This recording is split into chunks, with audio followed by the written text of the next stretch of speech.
There once was a mage, a human by birth, but one who had no trace of humanity in his way of life. His only reason for being was to gather all knowledge, which was to be stored in his magical library. But he alone couldn't tend to it, for his time was to be dedicated to research and experiment.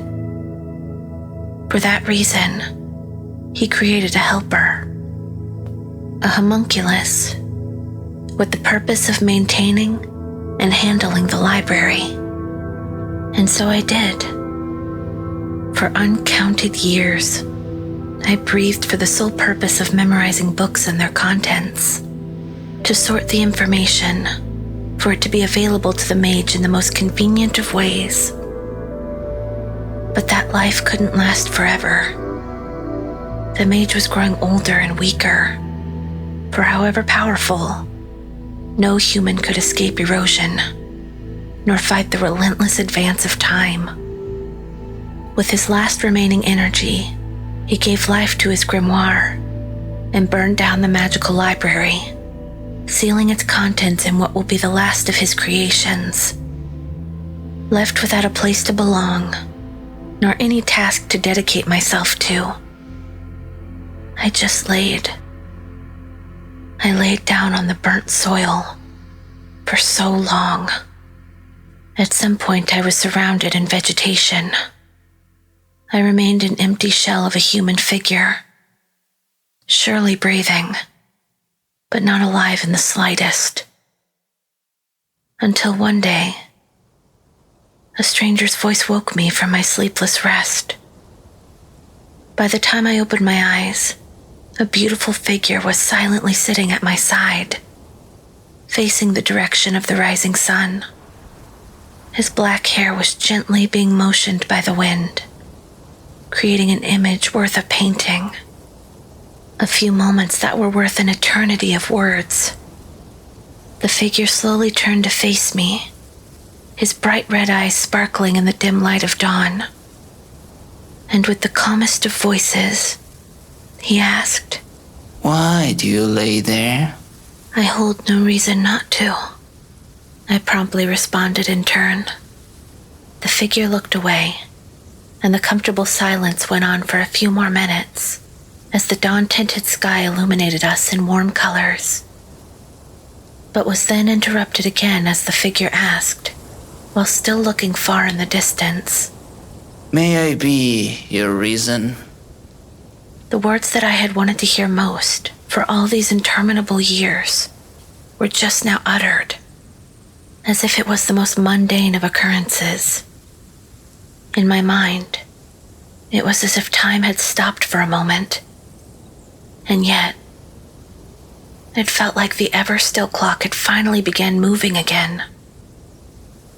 While still laying in the grass and staring up at the sky, I thoroughly explained my situation to my unexpected visitor. It had been a long time since I'd last spoke to someone, so I found myself telling more than I intended to. But the next thing I noticed, the sun was beginning to set. During that whole time, the figure remained quietly listening, while staring at the landscape which surrounded us with a somehow melancholic smile adorning his face.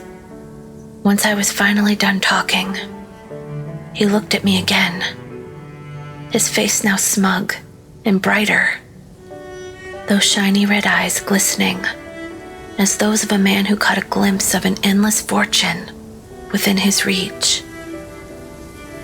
He wore that giveaway signal, just as if it was his own. "Well, I just so happen to enjoy reading much, and this seems like a lovely spot for my new personal library.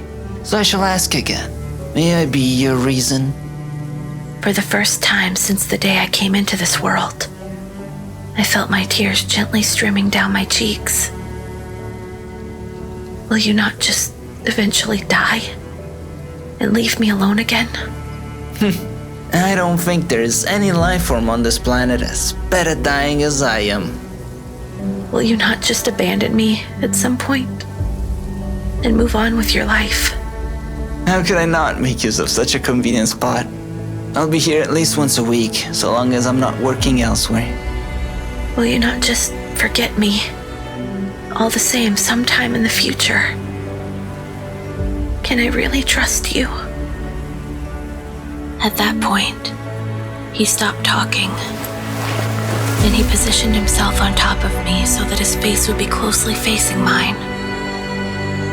His black hair drooping down on my cheeks, almost catching my tears, and his red eyes intensely staring into mine. Then slowly, his left eye began losing color. That beautiful bright red slowly faded into a silver I was all too familiar with. It was the color of my own eyes, with his now heterochromatic irises still locked onto mine. He finally spoke again. This eye will be a permanent mark of my promise, so that I will be reminded of you every time I shall happen to catch my own reflected image. I'm sorry I'm late. You will never be alone again. That was both the first and the last time I had ever cried. Yet, I feel like I shed enough tears for a lifetime.